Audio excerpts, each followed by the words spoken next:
قرآن پاک میں اللہ تعالیٰ کا ارشاد ہے، یا ایھا الذین آمنوا کتب علیکم الصیام کما کتب علی الذین من قبلکم لعلکم تتقون ایاما معدودات فمن کان منکم مریضا او علی سفر فعدۃ من ایام اخر وعلی الذین یطیقونہ فدیۃ طعام مسکین فمن تطوع خیرا فہو خیر لہ وَأَن تَصُومُوا خَيْرٌ لَكُمْ إِن كُنتُمْ تَعْلَمُونَ شَهْرُ رَمَضَانَ الَّذِي أُنزِلَ فِيهِ الْقُرْآنُ هُدًى لِّلنَّاسِ وَبَيِّنَاتٍ مِّنَ الْهُدَى وَالْفُرْقَانِ فَمَن شَهِدَ مِنكُمُ الشَّهْرَ فَلْيَصُمْهُ وَمَن كَانَ مَرِيضًا أَوْ عَلَى سَفَرٍ فَعِدَّةٌ مِّنْ أَيَّامٍ أُخَرَ يُرِيدُ اللَّهُ بِكُمُ الْيُسْرَ وَلَا يُرِيدُ بِكُمُ الْعُسْرَ وَلِتُكْمِلُوا الْعِدَّةَ وَلِتُكَبِّرُوا اللَّهَ عَلَى مَا هَدَاكُمْ وَلَعَلَّكُمْ تَشْكُرُونَ وَإِذَا سَأَلَكَ عِبَادِي عَنِّي فَإِنِّي قَرِيبٌ أُجِيبُ دَعْوَةَ الدَّاعِ إِذَا دَعَانِ فَلْيَسْتَجِيبُوا لِي وَلْيُؤْمِنُوا بِي لَعَلَّهُمْ يَرْشُدُونَ۔ اے لوگو جو ایمان لائے ہو، تم پر روزے فرض کر دیے گئے جس طرح تم سے پہلے انبیاء کے پیروکاروں پر فرض کیے گئے۔ اس سے توقع ہے کہ تم میں تقوی کی صفت پیدا ہوگی۔ چند مقرر دنوں کے روزے ہیں، اگر تم میں سے کوئی بیمار ہو یا سفر پر ہو تو دوسرے دنوں میں اتنی تعداد پوری کر لے، اور جو لوگ روزہ رکھنے کی قدرت رکھتے ہوں پھر نہ رکھیں تو وہ فدیہ دیں۔ ایک روزے کا فدیہ ایک مسکین کو کھانا کھلانا ہے، اور جو اپنی خوشی سے کچھ زیادہ بھلائی کرے تو یہ اسی کے لیے بہتر ہے، لیکن اگر تم سمجھو تو تمہارے حق میں یہی اچھا ہے کہ روزہ رکھو۔ رمضان وہ مہینہ ہے جس میں قرآن نازل کیا گیا، جو انسانوں کے لیے سراسر ہدایت ہے اور ایسی واضح تعلیمات پر مشتمل ہے جو راہ راست دکھانے والی اور حق و باطل کا فرق کھول کر رکھ دینے والی ہیں۔ لہٰذا اب سے جو شخص اس مہینے کو پائے اس کو لازم ہے کہ اس پورے مہینے کے روزے رکھے، اور جو کوئی مریض ہو یا سفر پر ہو تو وہ دوسرے دنوں میں روزوں کی تعداد پوری کر لے۔ اللہ تمہارے ساتھ نرمی کرنا چاہتا ہے، سختی کرنا نہیں چاہتا، اس لیے یہ طریقہ تمہیں بتایا جا رہا ہے تاکہ تم روزوں کی تعداد پوری کر سکو، اور جس ہدایت سے اللہ نے تمہیں سرفراز کیا ہے اس پر اللہ کی بڑائی بیان کرو اور شکر گزار بنو۔ اور اے نبی صلی اللہ علیہ وسلم، میرے بندے اگر میرے بارے میں تم سے پوچھیں تو انہیں بتا دو کہ میں ان سے قریب ہوں، پکارنے والا جب مجھے پکارتا ہے میں اس کی پکار سنتا ہوں اور جواب دیتا ہوں، لہٰذا انہیں چاہیے کہ میری دعوت پر لبیک کہیں اور مجھ پر ایمان لائیں۔ یہ بات انہیں سنا دو، شاید کہ وہ راہ راست پالیں۔ عزیز بہنوں، اللہ تعالیٰ کا ہم سب پر بہت احسان ہے کہ ایک بار پھر زندگی میں ہم ماہ شعبان تک پہنچ گئے، اور اب ماہ شعبان کے آخری عشرے میں رمضان کے قریب پہنچ رہے ہیں۔ صحابہ کرام یہ دعائیں کیا کرتے تھے کہ اللہم بلغنا رمضان، یا اللہ تو ہمیں رمضان تک پہنچا دے۔ کیوں؟ تاکہ ہم اس کی برکتوں سے، رحمتوں سے زیادہ مستفید ہو سکیں، فائدہ اٹھا سکیں۔ حقیقت یہ ہے کہ جو رمضان کی قدر پہچانتا ہے، جو رمضان کی حقیقت کو جانتا ہے، وہی یہ دعا کر سکتا ہے، وہی رمضان کا انتظار کر سکتا ہے، اور جو اس نعمت کا انتظار کرتا ہے وہی اس کی تیاری کر سکتا ہے، وہی اس کا حق ادا کر سکتا ہے۔ تو یہ سراسر اللہ کی رحمت ہے کہ ہمیں اس نے زندگی کا کچھ وقت اور دے دیا، تھوڑی سی مہلت اور دے دی کہ ہم ایک بار پھر اس رحمت سے فائدہ اٹھا سکیں۔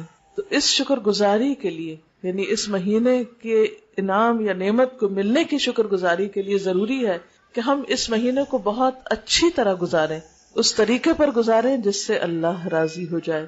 تو اس کے لیے ضروری ہے کہ ہم اپنے آپ کو ذہنی طور پر اور عملی طور پر تیار کریں۔ ذہنی تیاری کے لیے تو آج ہم یہاں بیٹھ کر کچھ باتیں دہرائیں گے، ان میں سے بہت سی باتیں آپ نے پہلے بھی سنی ہوں گی، لیکن سال گزرنے پر پھر ہم بھول جاتے ہیں، تو اس لیے ضروری ہے کہ ہم اپنے آپ کو یاد دہانی کرائیں۔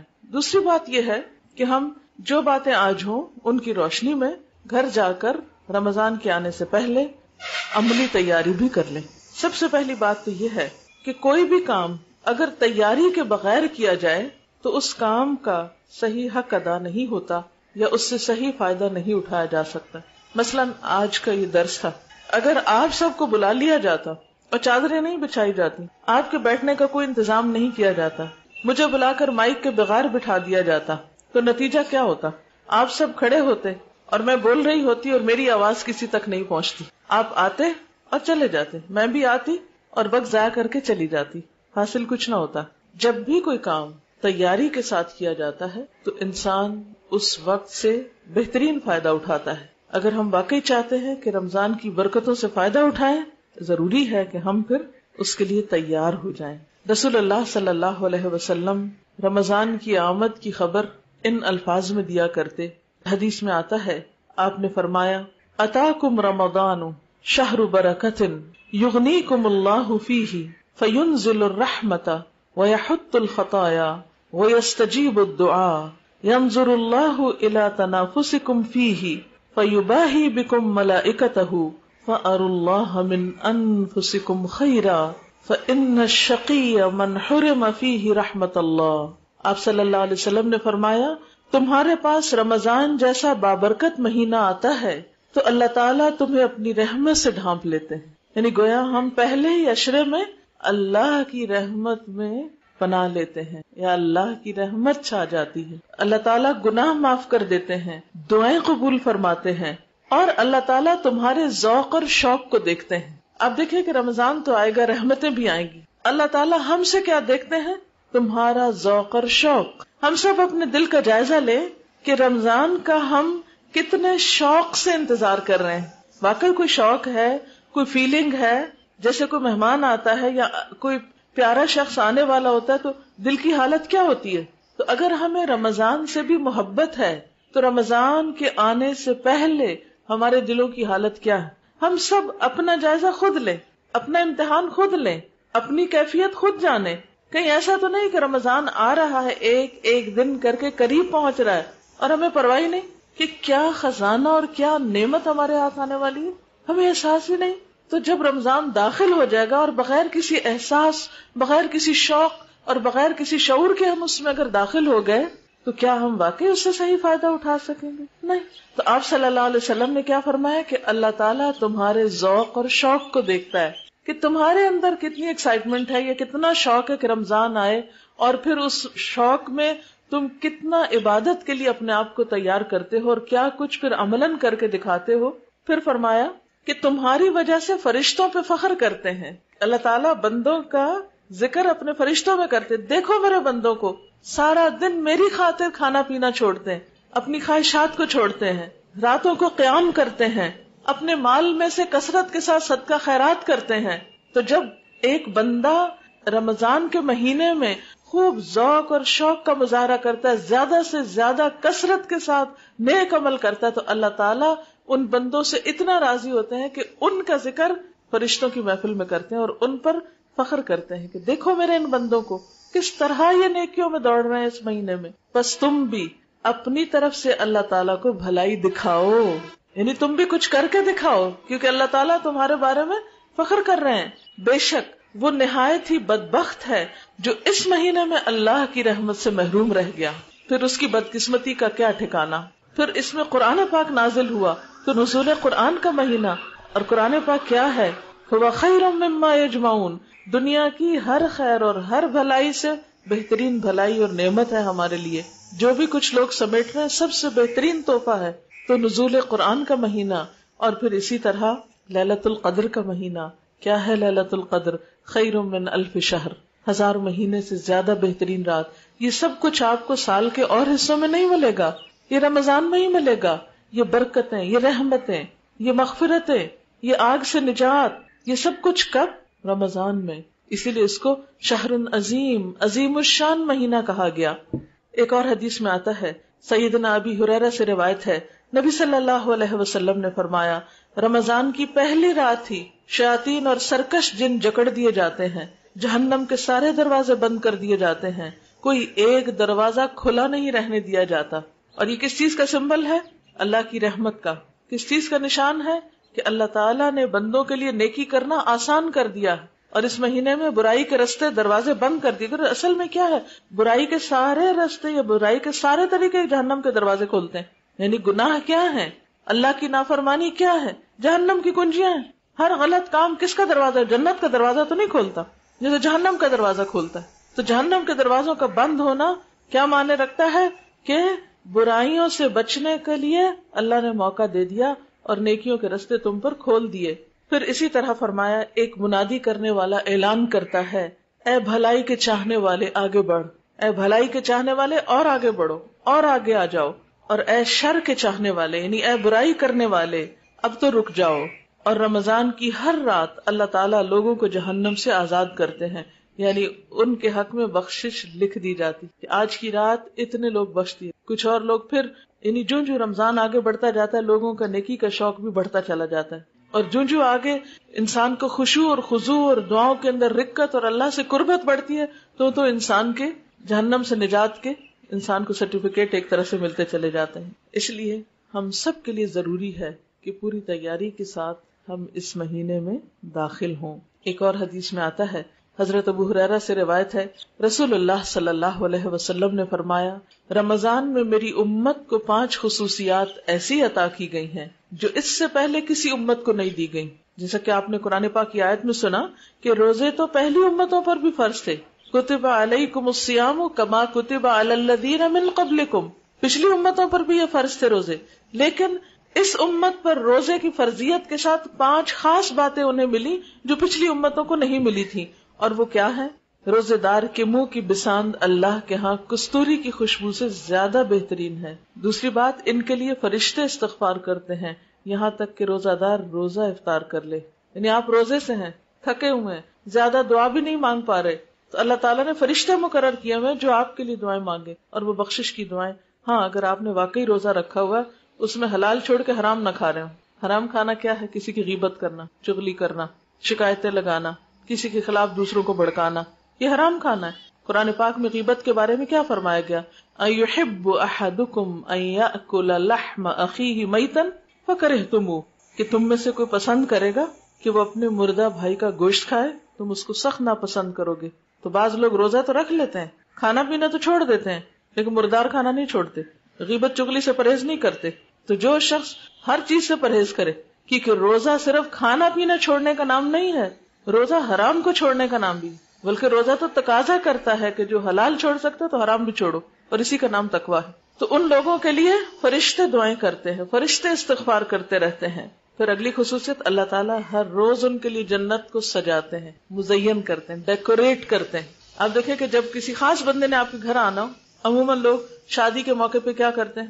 گھر کا فرنیچر بدلتے ہیں، پینٹ، رنگ روغن، ہر ایک چیز، اور ہر روز ایک نئی چیز لا رہے ہیں، سجا رہے ہیں، بنا رہے ہیں کہ ایک نیا مہمان گھر میں آ رہا ہے۔ تو اللہ کے وہ خاص بندے جو رمضان کا حق ادا کریں، اللہ تعالیٰ ہر روز جنت کو سجاتے ہیں اور سجاتے ہیں اور سجاتے ہیں اور سجاتے ہیں۔ تو آپ ذرا تھوڑی دیر کے لیے تصور کریں، امیجن کریں کہ جنت تو ویسے ہی خوبصورت ہے، لیکن جو انسان اس مقام میں آگے بڑھتا چلا جاتا ہے تو اس کے لیے اللہ تعالیٰ اور نعمتوں میں بھی اضافہ کرتا چلا جاتا ہے، اس کے لیے اور اہتمام۔ اور اللہ تعالیٰ فرماتے ہیں ہو سکتا ہے میرے نیک بندے اپنے آپ سے مشقت اور تکلیف کو اتار کر تیری طرف آ جائیں، یعنی یہ گناہ اور برائیاں اور غلط کام اور دنیا کی آزمائشیں اور مصیبتیں اور تکلیف دہ چیزیں، یہ سب کچھ کیا مشقتیں ہیں۔ تو جب ایک نیک بندہ فوت ہوتا ہے تو موت اس کے لیے باعث راحت ہوتی ہے، کیونکہ وہ دنیا کے غموں سے نجات پاتا ہے، دنیا کی آزمائشوں سے نکل جاتا ہے، اور آگے اس کے لیے کیا ہے؟ جنت سجی ہوئی ہے۔ تو اللہ تعالیٰ اتنا خوبصورت کرتے اس جنت کو کہ ہو سکتا ہے میرے نیک بندے دنیا کے غم پھینک کے، دنیا کی مشقتیں دور کر کے اس میں آ جائیں۔ اور یہ کب ہو سکتا ہے؟ جب انسان صبر سے کام لے، ہر تکلیف اور مشقت پر، ناپسندیدہ حالت پر صبر اور تحمل اختیار کرے۔ لیکن بات یہ ہے کہ ہماری جلد بازی ہمیں صبر نہیں کرنے دیتی۔ ہم سب کے لیے ایک بہت بڑی مشکل کیا ہے؟ ہماری طبیعتوں کی جلد بازی۔ ہم ہر چیز کو جلدی کرنا چاہتے ہیں، فوراً کرنا چاہتے ہیں۔ آپ صلی اللہ علیہ وسلم کے پاس مختلف وفد آیا کرتے تھے، مختلف علاقوں سے۔ بنو عبد القیس کا ایک وفد آیا اور ان لوگوں نے آ کے اپنی سواریاں روکی اور فوراً دوڑتے ہوئے حضور صلی اللہ علیہ وسلم کے پاس پہنچ گئے۔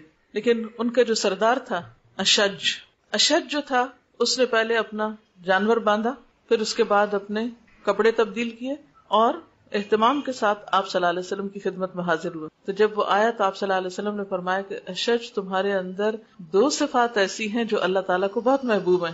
اب ذرا سوچئے کہ کوئی شخص آپ کے پاس، اپنے آپ کو رکھ لیجئے کہ اگر آپ حضور صلی اللہ علیہ وسلم کی ملاقات کے لیے جائیں اور آپ کو حضور یہ فرمائیں کہ تمہارے اندر کی 2 خوبیاں اللہ کو بہت پسند ہیں، تو آپ کا حال کیا ہوگا؟ یعنی اس وقت کیفیت کیا ہوگی؟ تو بہرحال اس پر ظاہر وہ متوجہ ہوئے کہ کون سی 2 خوبیاں؟ آپ نے فرمایا ایک ہے حلم حلم کہتے ہیں بردباری کو. کسی نے کچھ کہہ دیا برداشت کر جانا، پی جانا، اگنور کر جانا، کوئی بات نہیں، جواب نہیں دینا، فوری ریئیکشن ظاہر نہیں کرنا. اور دوسرے ہے آہستگی. آہستگی. تو وہ پوچھنے لگے اللہ کے رسول صلی اللہ علیہ وسلم، میرے اندر یہ صفات خلقی ہیں، یعنی گاڈ گفٹڈ ہیں، یعنی یہ میرے اندر کیسے آئی ہیں یہ چیزیں؟ تو آپ نے فرمایا گاڈ گفٹڈ ہیں، اللہ نے دی ہیں. کیونکہ جو کچھ بھی ہمیں ملتا ہے ہماری اچھی عادات میں سے اللہ کی طرف سے ہوتا ہے. اب ہونا تو یہ چاہیے تھا کہ جو بھاگ بھاگ کے آگے پہنچ گئے آپ ان کو اپریشیٹ کرتے، بغیر تیاری کے آگے دوڑتے ہوئے شوق کا اظہار کرتے. وہ اپنی جگہ ہے ایک شوق، لیکن ان کا آنا کیا تھا؟ آرام سے، سکون سے. تو آپ نے فرمایا یہ دو باتیں اللہ کو بہت پسند ہیں کہ کاموں میں پینک ہی نہیں کیا جائے، پینک نہیں ہو جائے، جلدی نہیں کرے، جلد بازی نہیں کرے. کیونکہ العجلۃ من الشیطان، جلد بازی شیطان کی طرف سے ہوتی. آپ دیکھیے کہ جتنے ہم غلط کام کرتے ہیں نا ان کے پیچھے جلد بازی ہوتی. ٹریفک کے حادثات کیوں ہوتے ہیں؟ جلد بازی ہوتی. غلط باتیں زبان سے کب نکلتے ہیں؟ جب ہم جلد بازی کر رہے ہوتے ہیں، فوراً جلدی جلدی. یہ کیوں نہیں ہوا، اب تک نہیں ہوا، کیسے نہیں ہوا. یعنی بہت سی ایسی چیزیں کہ جس میں ہم جب حوصلے سے کام نہیں لیتے، صبر نہیں کرتے، برداشت نہیں کرتے. اسی طرح اگر کسی نے کوئی بات کہہ دی فوری ریئیکشن، کیا تھوڑا پی جائیں بات ختم ہو جائے گی. لیکن وہ کون پیے؟ سب سے بہترین گھونٹ اگر کوئی پی سکتا تو وہ غصے کا گھونٹ ہے. اور یہ اسی کو نصیب ہوتا ہے پینا جس کے بدلے میں اللہ قیامت کے دن جنت کے اعلیٰ ترین مشروبات پلائے گا، کہ جب انسان یہ سمجھتا ہو کہ میرا رب مجھے اس کی جزا دینے والا. تو روزہ اصل میں کیا کرتا ہے؟ کول ڈاؤن کرتا ہے، صبر سکھاتا ہے. شہر الصبر ہے. کیونکہ جب انسان نے کچھ کھایا پیا ہوتا ہے نا تو ایک اور طرح کی انرجی ہوتی ہے، انسان کے اندر اس انرجی کے ساتھ جلد بازی بھی آتی ہے اور ایک بے صبری بھی آتی ہے، بعض اوقات فوری نتائج کی طلب آتی. لیکن جب روزہ ہوتا ہے تو انسان قدرتی طور پہ سلو ہو جاتا ہے، یعنی فزیکلی بھی سلو ہوتا ہے. تو بہت سی باتیں جب آپ تھکے ہوئے ہوتے ہیں نا تو کوئی کچھ کہہ رہا تو آپ بعضوں کو تو اریٹیشن میں بولتے، لیکن بعضوں کا پھر دیکھوں پھر جواب نہیں. تو وہ جو اندر کی ایک کیفیت ہے نا بھوک کی وجہ سے، وہ انسان کو آہستگی سکھا دیتی. آہستگی سے میرا سستی نہیں ہے. سستی کیا ہوتا ہے کہ کسی کام کو جان بوجھ کے ڈیلے کرنا، لیٹ کرنا، اور بس ایسے ہی بلا وجہ. لیکن آہستگی ایک پسندیدہ صورت. آپ صلی اللہ علیہ وسلم نے فرمایا التؤدۃ فی کل شیء الا فی عمل الآخرہ، ہر چیز میں آہستگی سوائے آخرت کے عمل کے. اس کے لیے کیا ہے؟ ففروا الی اللہ فاستبقوا الخیرات. بہرحال پھر اس کے بعد آپ صلی اللہ علیہ وسلم نے فرمایا اس ماہ میں سرکش شیطان زنجیروں میں جکڑ لیے جاتے ہیں اور وہ روزے دار تک اپنی رسائی نہیں پاتے جس طرح کے غیر روزہ دار تک پہنچ جاتے ہیں، اور روزے دار کو آخری رات معاف کر دیا جاتا ہے. آپ صلی اللہ علیہ وسلم سے پوچھا گیا کیا یہ آخری رات شب قدر ہے؟ یعنی صحابہ کرام کو ایک تجسس تھا جب آپ نے فرمایا کہ آخری رات میں معاف کر دیا جاتا ہے، تو انہوں نے پوچھا پھر یہ شب قدر ہی ہوگی جو معافی مل گئی؟ آپ نے فرمایا نہیں، بلکہ مزدور کو اس کی محنت کا صلہ اس وقت دیا جاتا ہے جب وہ اپنا کام مکمل کر لیتا ہے. یعنی وہ صلے کی رات ہے، انعام کی رات ہے. اور انعام کیا ہے رمضان کا سب سے بڑا؟ بخشش. پھر اسی طرح آخرت کے بھی بہت فائدے ہیں. مثلا جنت کا ایک دروازہ جس کا نام ریان ہے، اس سے صرف روزہ دار داخل ہوں گے، کوئی اور نہیں جا سکے گا اس کے ذریعے. پھر اسی طرح گناہوں کا کفارہ ایک رمضان سے دوسرے رمضان تک. پھر اسی طرح روزے دار کے لیے جو اصل جزا ہے اس کی وہ چھپا کر رکھی گئی ہے، کیونکہ آپ صلی اللہ علیہ وسلم فرمایا، اللہ تعالیٰ فرماتے ہیں الصوم لی وانا اجزی، روزہ میرے لیے اور میں اس کی جزا دوں، خود دوں گا، خاص انعام دوں، کیونکہ اس نے میری خاطر کھانا پینا چھوڑا. کسی اور کو تو نہیں پتا ہوتا کہ روزہ دار کیا کر رہا ہے، کھا رہا ہے یا نہیں کھا رہا. چھپ کے کوئی کچھ بھی کر سکتا ہے اور لوگوں کو یہ بتا سکتا ہے میں روزے سے ہوں، لیکن اللہ تو جانتا ہے. لہذا روزہ ہے ہی خالصتاً اللہ اور بندے کا معاملہ کہ جس کا پتہ کوئی دوسرا لگا ہی نہیں سکتا، کسی دوسرے کو خبر بھی نہیں ہو سکتی. ایک شخص سارے شہر میں روزے کا ڈنڈورا پیٹے اور چھپ کے کھا لے تو ہو سکتا ہے سارا شہر یقین کر جائے ہاں بھی یہ روزے، لیکن اللہ کو پتا ہے کہ وہ کیا کر رہا ہے اور اس کو خود پتا ہے. اس لیے اس کی جزا بھی اللہ تعالیٰ نے خاص رکھی. ہر عمل 10 گنا بتایا قرآن پاک میں، لیکن روزے کی جزا کئی گنا.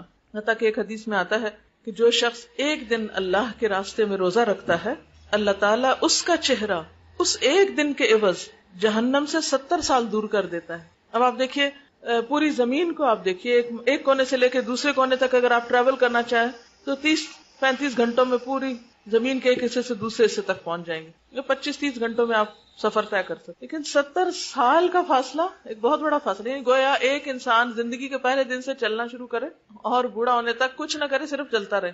کتنا دور کا فاصلہ ہوگا اگر چال سے بھی جائے. اور اب تو آپ دیکھیں جہاز اور کیا کچھ موجود ہے. تو اس لیے انسان اس جزا پر یقین رکھتے ہوئے روزے کا حق ادا کر سکتا ہے جو جزا اس کے رب کے پاس ہے. ایک اور جگہ پر فرمایا روزہ جہنم سے ڈال ہے، جس طرح تمہیں لڑائی میں بچانے والی ڈھال ہوتی ہے. ڈھال کیا ہوتی ہے؟ کہ کوئی تیر یا وار آ رہا ہو تو آپ سامنے ایک رکاوٹ کھڑی کر لیں، شیلڈ جس کو کہتے ہیں، یعنی وہ آپ کی طرف آنے سے رک جاتی. بالکل اسی طرح روزے سے نمبر 1 انسان آگ سے بچ جاتا ہے. یعنی اب دیکھیں کہ ڈھال کو شاید آپ اس طرح امیجن نہیں کر سکیں. مثلاً اگر آپ دیکھتے ہیں جیسے گھر میں کوئی ایسا شخص داخل ہو گیا، خدا نخواستہ کوئی چور یا کچھ، آپ فوراً کیا کریں گے؟ فوراً کنڈی لگائیں گے. آپ گاڑی میں بیٹھتے ہیں اور پتہ چلتا ہے کہ کوئی گاڑی کے اوپر کچھ کرنے آ رہا ہے تو آپ فوراً دروازہ بند کریں گے، فوراً اس کو لاک لگائیں گے کہ کوئی دروازہ نہ کھول دے. کئی دفعہ آپ نے سنا ہوگا ایسے حادثے ہوتے ہیں کہ لوگ لٹ جاتے ہیں گاڑیوں میں کیونکہ دروازہ بند نہیں تھا. جب کوئی لاک کر لیتا ہے تو محفوظ ہو جاتا ہے. اچھا، اسی طرح اس کیفیت کو محسوس کیجئے کہ کسی چور یا کسی شر سے بچنے کے لیے آپ نے دروازہ بند کر لیا اور وہ اندر نہ آ سکا اور آپ محفوظ ہو گئے. بالکل اسی طرح روزہ قیامت کے دن انسان اور آگ کے بیچ میں ایک بند دروازہ بن جائے گا. آگ اس تک نہیں آ سکے گی، آپ محفوظ ہو جائیں گے. روزہ ایک طرح سے انسان کو اپنے لپیٹ میں لے لے گا، محفوظ کر دے گا. اسی طرح گناہوں سے بھی بچنے کا کام دیتا ہے. یعنی انسان ہر وقت اپنے نفس کی وجہ سے، ماحول کی وجہ سے، شیطان کی وجہ سے مختلف قسم کی غلطیاں کرتا رہتا ہے. تو جب انسان روزے سے ہوتا ہے تو انسان ایک طرح سے ایک محفوظ خول یا ایک محفوظ چیز کے اندر آ جاتا ہے اور اس کی بچت ہو جاتی. ایک اور حدیث سے ہمیں پتہ چلتا ہے، آپ صلی اللہ علیہ وسلم نے فرمایا کہ الصوم جنۃ، الصیام جنۃ من النار کجنۃ احدکم من القتال، کہ جیسے جنگ میں ڈھال استعمال ہوتی ہے اسی طرح جہنم سے بھی یہ ڈھال کے طور پر، حفاظت کے طور پر روزہ کام کرے گا. گناہوں کی بخشش کے لیے خاص طور پر احتساب نفس شرط قرار دیا روزے میں. من صام رمضان ایمانا و احتسابا غفر له ما تقدم من ذنبه. یہ سارے وعدے اپنی جگہ ہیں لیکن ان سب کے لیے شرط کیا ہے کہ انسان ایمان کے ساتھ، ایمان کا کیا مطلب؟ خالص اللہ کے لیے کام کرے، دین کے تقاضے کے طور پر، دنیا کے مفاد کے لیے نہیں. اور دوسری طرف احتساب، کام کرے اور اس پر اجر کی نیت اللہ سے رکھے اور اپنے آپ کو پرکھتا بھی رہے کہ میں نے اس کام کا حق ادا کیا یا نہیں. یعنی روزہ تو رکھ لیا، کھانا پینا تو چھوڑ دیا، کہ حق بھی ادا کیا یا نہیں. ایسے شخص کو یہ سکون یا یہ راحت نصیب ہوتی. اور پھر اگر کوئی شخص جہاں روزہ رکھنے کا اتنا فائدہ ہے، اگر کوئی شخص روزہ نہیں رکھتا تو اس کے بارے میں کیا فرمایا؟ جو شخص رمضان کا ایک روزہ بغیر عذر یا بیماری کے چھوڑ دے، اگر وہ ساری زندگی بھی روزے رکھے، ہمیشہ بھی روزے رکھے، تو اس ایک روزے کے برابر نہیں ہو سکتا. تو اس سے کیا پتا چلتا ہے کہ جہاں روزہ رکھنا اپنے اندر بے شمار فائدے رکھتا ہے، وہاں روزہ نہ رکھنا بھی انسان کے لیے بے شمار بہت بڑے نقصان کا سبب ہے، جس کی تلافی ساری زندگی بھی نہیں ہو سکتی. کیوں نہیں ہو سکتی؟ اس لیے کہ زندگی کا وہ وقت تو ہاتھ سے نکل گیا، چلا گیا. اگر آپ کسی اور دن روزہ رکھتے ہو وہ تو اس دن کا ہے، وہ جو اس رمضان کا تھا، کیونکہ رمضان سارا سال نہیں ہوتا. آپ دیکھیں نا کہ روزہ تو روزہ آپ کبھی بھی رکھ سکتے ہیں، لیکن رمضان کے مہینے کی اہمیت اس سے پتہ چلتی ہے کہ اس مہینے میں جو روزہ رکھا جاتا ہے اس کی بات ہی کچھ اور ہے. جب رمضان نکل گیا تو آپ بے شک سارا سال رکھیں، رمضان کا فائدہ آپ کو نہیں ملے گا. اس لیے اس مہینے کی قدر کرنا بے حد ضروری ہے. اچھا، تو پھر قدر کیسے کی جائے؟ 2 طریقے سے. ایک یہ ہے کہ اس میں انسان اللہ کے حقوق ادا کرے اور دوسری طرف بندوں کے حقوق ادا کرنے کی فکر کرے. اللہ تعالیٰ کے حقوق میں سب سے پہلے نماز آتی. بعض لوگ روزہ تو رکھ لیتے، نماز نہیں پڑھتے. تو نماز کی پابندی ضروری ہے اور وقت پر 5 نمازیں ادا کرنا اور اچھی سی نماز پڑھنا. کیونکہ جو شخص اچھا سا وضو کر کے اچھی سی نماز پڑھتا ہے، اچھی سی نماز سے مراد کیا ہے کہ اس میں اپنے دل کو مختلف طرح کے خیالوں سے بچاتا ہے، اس کے پچھلے گناہ معاف کر دیے جاتے ہیں. اور پھر خاص طور پر رمضان میں تراویح، قیام اللیل، حدیث میں آتا ہے فرض نماز کے بعد افضل نماز رات کی نماز ہے. اور عباد الرحمن کی صفت بھی کیا ہے؟ والذین یبیتون لربہم سجدا وقیاما. راتوں کو سجدے اور قیام، یہ عباد الرحمن کی صفت ہے. عام دنوں میں نہیں موقع ہوتا یا نہیں مہلت ہوتی تو رمضان کی رحمت اور برکت سے آپ صبح اٹھتے ہی ہیں. تو اس وقت انسان اس سحری کے وقت سے خاص طور پر فائدہ اٹھائے. کیونکہ حدیث میں آتا ہے کہ جب رات کا آخری تہائی حصہ ہوتا ہے، اللہ تعالیٰ آسمان دنیا پر جلوہ فرما ہوتے ہیں اور بندوں کو پکارتے کہ ہے کوئی بخشش مانگنے والا کہ میں اس کو بخش دوں. پھر اسی طرح رات کے قیام کے بارے میں، تراویح کے بارے میں بھی فرمایا من قام رمضان ایمانا و احتسابا غفر له ما تقدم من ذنبه. جس طرح روزہ کفارے کا ذریعہ، اسی طرح نماز سے تراویح بھی گناہوں کا کفارہ ہے. لیکن یاد رکھیے کہ روزہ روزہ ہے، تراویح تراویح ہے. دونوں اگرچہ رمضان میں ہے لیکن آپس میں اس طرح کا تعلق نہیں کہ اگر روزہ نہیں تو تراویح بھی چھوڑ دیں آپ، یا اگر آپ تراویح نہیں پڑھی تو آپ کا روزہ کیا رکھنا، تراویح تو پڑھی نہیں میں، نہیں، روزہ ایک فرض عبادت ہے، تراویح جو ہے وہ ایک مسنون عبادت ہے، دونوں کا اپنا اپنا مقام ہے، لیکن رمضان میں ان دونوں کو اکٹھا کر دیا جاتا ہے۔ آپ صلی اللہ علیہ وسلم نے فرمایا اللہ تعالیٰ نے رمضان کے روزے تم پہ فرض کیے، میں اس میں رات کا قیام سنت ٹھہراتا ہوں، جو خلوص دل اور ثواب کی نیت سے روزہ رکھتا ہے اور قیام کرتا ہے وہ اپنے گناہوں سے پاک صاف ہو کر اس طرح نکلتا ہے جیسے آج اس کی ماں نے اس کو جنم دیا۔ جیسے حج میں انسان سارے گناہوں سے پاک ہوتا ہے، اسی طرح رمضان میں روزہ اور تراویح کا اہتمام کرنے والا بھی پچھلے سارے گناہوں سے پاک صاف ہو جاتا ہے۔ پھر اسی طرح یہ کہ تراویح پڑھنے میں عام طور پر خواتین جو ہے وہ سمجھتی ہے کہ شاید یہ مردوں کے لیے صرف، یا پھر یہ ہے کہ بعض اوقات ہم اکیلے گھر میں ہوتے ہیں تو عشاء کی نماز مشکل لگتی ہے، کہاں یہ کہ اب اتنے زیادہ نوافل بھی ادا کیے جائیں، تو ایسی صورت میں اگر کہیں بھی ممکن ہو، قریب ترین کوئی قاریہ ہو یا کوئی مسجد میں کوئی ایسا حصہ ہو تو وہاں بھی آپ جا سکتے ہیں۔ عام حالات میں تو عورتوں کو گھر پر ہی نماز پڑھنی چاہیے، لیکن یہ نفل نماز ہے اور اس میں چونکہ قرآن آپ کو خود نہیں آتا تو کہیں سے سن کے آپ اس سے زیادہ فائدہ اٹھا سکتے ہیں۔ جیسے حرم میں، مسجد مکہ میں، مدینہ میں، دونوں جگہ آپ دیکھیں خواتین اور حضرات دونوں پڑھ رہے ہوتے ہیں۔ حدیث میں آتا ہے آپ صلی اللہ علیہ وسلم نے فرمایا، بخاری اور مسلم کی روایت ہے، لا تمنعوا اماء اللہ مساجد اللہ، اللہ کی بندیوں کو اللہ کی مسجدوں، اللہ کے گھروں سے مت روکو۔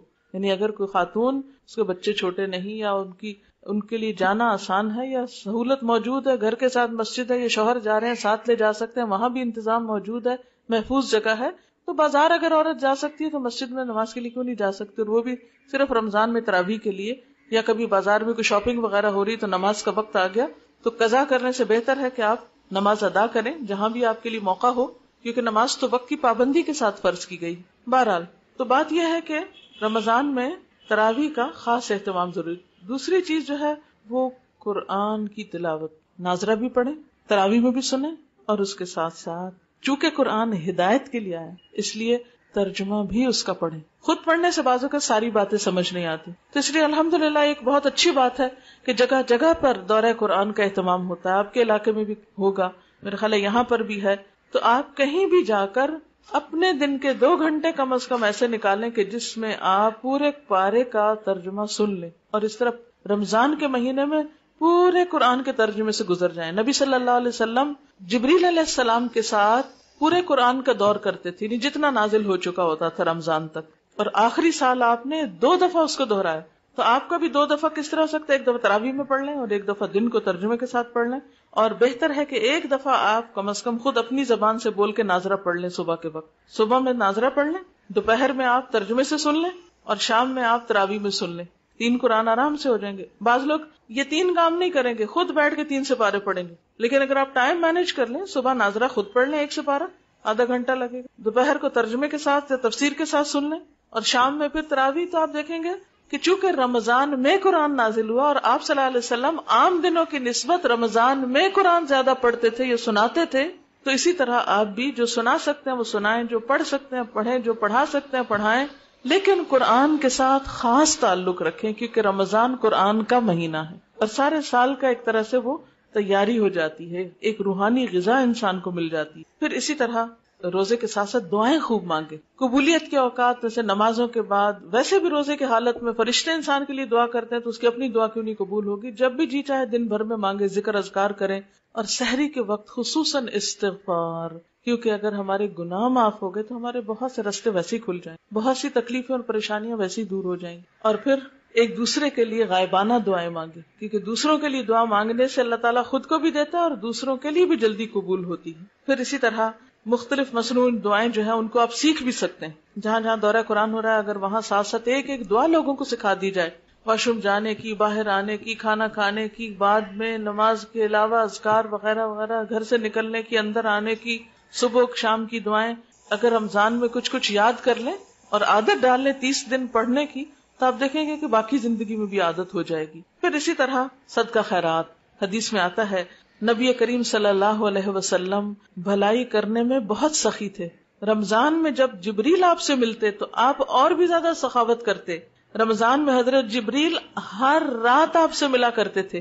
اس سے کیا پتہ چلتا ہے کہ رمضان میں ہر رات یا ہر دن مل کے کسی کے ساتھ قرآن کی دہرائی ضروری ہے، اکیلے نہیں بات بنے گی، کیونکہ جب انسان کسی مجلس میں بیٹھتا ہے تو حدیث میں آتا ہے کہ اس مجلس میں بیٹھنے والوں کی بخشش کر دی جاتی ہے. تو ایک فرشتہ کہتا ہے یا رب وہ فلاں شخص تو ایسے ہی آ کے بیٹھا تھا, وہ تو خود کسی نیت سے نہیں آیا تھا. تو اللہ تعالیٰ فرماتے ہیں یہ وہ مجلس ہے جس میں بغیر ارادے کے آ کے بیٹھنے والا بھی بخش دیا جاتا ہے, میں نے اس کو بھی بخش دیا. تو اس لیے رمضان میں جہاں انفرادی عبادت ہوگی وہاں اجتماعی عبادت بھی. اجتماعی کیسے؟ جیسے تراویح میں اکٹھے ہو جائیں, آسان ہو جائے گی, ہلکی ہو جائے گی نماز. اسی طرح دن میں دورہ قرآن کے لیے اکٹھے ہو جائیں, تو اس سے کیا ہوگا کہ گھر میں آپ پورے پارے کا ترجمہ پڑھیں گے, سمجھیں گے تفسیر, تو وہ سو جائیں گے بھائی. لیکن جب آپ کسی اور کے ساتھ مل کے کریں گے تو وقت بھی بند جائے گا, تو آپ کا کام آسان ہو جائے گا. پھر اسی طرح یہ ہے کہ اگر آپ کی زکوٰۃ ڈیو ہے تو آپ رمضان میں وہ بھی ادا کر سکتے ہیں, لیکن مختلف طریقوں سے صدقہ خیرات آپ کرتے رہیں. خاص طور پر خواتین کو آپ صلی اللہ علیہ وسلم نے زکوٰۃ کی ادائیگی کا حکم دیا. ایک حدیث میں آتا ہے, عبداللہ بن عمرو بن العاص سے روایت ہے, ایک عورت نبی صلی اللہ علیہ وسلم کے پاس آئی, اس کی ایک بچی بھی ساتھ تھی جس کے ہاتھ میں 2 سونے کے موٹے موٹے کنگن تھے. آپ نے اس سے فرمایا کیا تم اس کی زکوٰۃ ادا کرتی ہو؟ اس نے کہا نہیں. آپ نے فرمایا کیا تمہیں یہ پسند ہے کہ قیامت کے دن اللہ تعالیٰ تمہیں اس کے بدلے میں آگ کے 2 کنگن پہنائے؟ اس عورت نے یہ سنتے ہی اتار کر وہ کنگن آپ کی خدمت میں پیش کر دیے اور کہا یہ دونوں اللہ اور اس کے رسول کے لیے. تو عورتیں بعض اوقات زیور تو پہن لیتی ہیں مگر زکوٰۃ کہتی ہیں ہم تو کماتے نہیں, ہمارے شوہر دیتے نہیں ہیں, لہٰذا چھٹی نہیں ہوتی, اسی زیور میں سے نکالنی ہوتی. آپ صلی اللہ علیہ وسلم نے یہ بھی فرمایا اے خواتین کی جماعت, صدقہ کیا کرو اور کثرت سے استغفار کیا کرو, کیونکہ میں نے جہنم میں سب سے زیادہ تم کو دیکھا ہے, تم بہت زیادہ لان تان اور اپنے شوہروں کی ناشکری کرتی. اس لیے اس کا ازالہ کیا ہے, کفارہ کیا ہے؟ کثرت سے صدقہ. پھر اسی طرح اگر موقع ہو عمرے کا تو رمضان میں عمرہ کرنا زیادہ بہتر. ایک تو عمرہ حج کے برابر ہے رمضان کا, نبی صلی اللہ علیہ وسلم نے فرمایا کہ رمضان میں عمرہ میرے ساتھ حج کرنے کے برابر.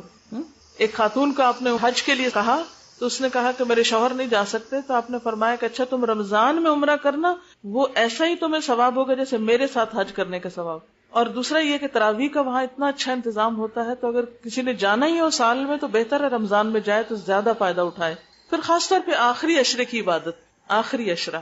آپ صلی اللہ علیہ وسلم جب رمضان کا آخری عشرہ شروع ہوتا تو اس کا اکثر حصہ جاگ کے گزارتے, گھر والوں کو بھی بیدار کرتے اور خوب محنت کرتے اور کمر کس لیتے, یعنی عبادت زیادہ ہو جاتی. اس لیے ان دنوں میں بازاروں میں گھوم پھر کے شاپنگ کرنا, تیاری کرنا, عید کی ادھر جاؤ ادھر آؤ, افطاریاں کرنا, جس کی افطاری کرنی ہے پہلے 20 دنوں میں کر لیں, جو کچھ عید کے لیے خریدنا وہ ابھی خرید کے رکھ لیں. لیکن رمضان کے دن دوبارہ نہیں ملتے, اگلے سال اللہ نے دیے تو وہ نئے ہوں گے, یہ تو نہیں آئیں گے نا دوبارہ, ان کو کیوں ضائع کیا جائے. اب یہ تو نہیں اگلے مہینے تنخواہ ملنی ہے تو آپ اس مہینے کے پیسے ضائع کر دیں, اگلے مہینے پھر مل جائے گی, نہیں, اگلے مہینے کے لیے. اس دفعہ جو چانس ملا اس کو استعمال کریں, ضائع نہیں کریں. پھر اعتکاف, عام طور پر آپ دیکھیے کہ ہم اعتکاف کے معاملے میں سستی کر جاتے ہیں. کیا ہم کیا کہتے ہیں, ہم بڑے مصروف ہیں. کیا رسول اللہ صلی اللہ علیہ وسلم سے بڑھ کے بھی کوئی مصروف تھا؟ کوئی نہیں تھا. لیکن آپ نے ہمیشہ اعتکاف کیا. ایک سال نہیں کر سکے تو اگلے سال 20 دن کا کیا, کیونکہ یکسوئی کے ساتھ ایکسکلوسیولی ساری دنیا کے کام چھوڑ کے اللہ کے لیے خالص ہو کے بیٹھ کے عبادت کرنا جو ہے اس کے اپنے فائدے. پھر اسی طرح لیلۃ القدر کی تلاش آخری عشرے کی راتوں میں, اور پھر رمضان کے آخر میں صدقہ فطر کی ادائیگی عید کی نماز سے پہلے. اسی طرح اب یہ نہیں کہ اتنی عبادتیں کرنے لگ جائے تو انسانوں کو انسان بھول جائے. حقوق العباد کی ادائیگی, کیونکہ اس مہینے کو شہر المواسات کہا گیا, ایک دوسرے سے ہمدردی کرنے کا مہینہ. اور باہم ہمدردی کس طرح ہوتی ہے کہ انسان ایک دوسرے کی ضروریات کا, تکلیفوں کا خیال کرتے ہوئے دوسرے کے کام آئے.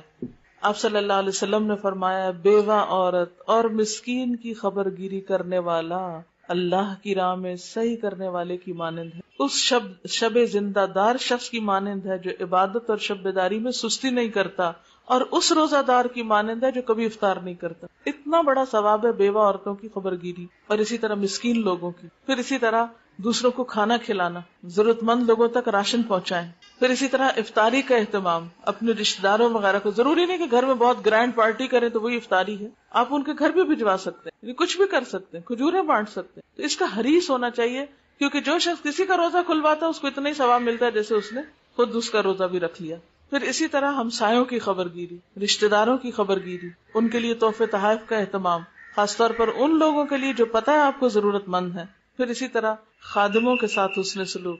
عام طور پہ ہم خود تو کھاتے پیتے رہتے ہیں, گرم گرم پراٹھے بنوا کے لاسٹ مومنٹ تک, اور ان کے کھانے کے لیے کوئی وقت نہیں چھوڑتے. تو اگر وہ عام طور پہ اذان یا اذان کے بعد کھا رہے ہوتے ہیں, روزہ مکروہ کر رہے ہوتے ہیں, تو جہاں خود کھا رہے ہیں وہاں ان کے کھلانے کا بھی اہتمام, اور وقت کی پابندی کے ساتھ کہ انہوں نے کھایا کہ نہیں. افطار میں یہ نہیں کہ وہ سر بھی کرتے رہے اور وہ بےچارے بھوکے منہ باندھ کے بیٹھے رہے، نہیں، ان کا بھی ساتھ ہی خیال. اور دوسرے یہ کہ ان کے کام کو کم کرنا. پھر اسی طرح اگر آپ کسی کے لیے کچھ بہت زیادہ نہیں بھی کر سکتے تو آپ کیا کریں؟ کم از کم دوسروں کو تکلیف نہ دیں، زبان سے کوئی بری بات نہ نکالیں، ہاتھ سے کسی کو تکلیف نہ دیں.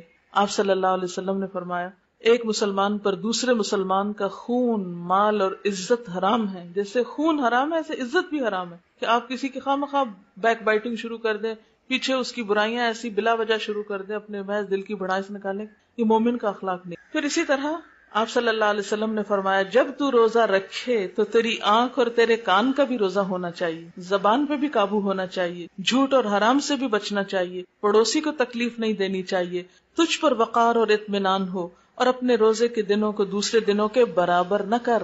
روزے کے دن کو عام دن کے برابر نہ کر، یعنی فرق ہونا چاہیے. جیسے آپ صلی اللہ علیہ وسلم نے فرمایا من لم يدع قول الزور والعمل به فليس لله حاجة ان يدع طعامه وشرابه.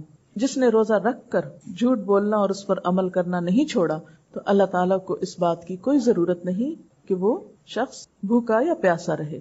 آپ صلی اللہ علیہ وسلم نے یہ بھی فرمایا کتنے ہی روزہ دار ایسے ہیں جن کو روزے سے سوائے بھوک پیاس کے کچھ نہیں ملتا، کتنے ہی راتوں کو جاگنے والے ایسے ہیں جن کو رت جگہ کے سوا کچھ بھی نہیں ملتا، کچھ ان کی زندگی پہ اثر نہیں پڑتا، کچھ ان کے اندر تقویٰ نہیں آتا، کیونکہ بغیر سوچے سمجھے بے شعوری کے ساتھ ایسے سب کام کرتے چلے جاتے ہیں. لہٰذا شعور کے ساتھ، ہوش حواس کے ساتھ سوچ سمجھ کے اپنے آپ کو برائیوں سے روکنا ہے. آنکھ کا بھی روزہ، کان کا بھی روزہ، زبان کا بھی روزہ، یہ ہے اصل روزہ. اور چال ڈھال میں بھی روزہ، کسی کو اذیت نہیں دینی، کسی کو دکھ نہیں دینا.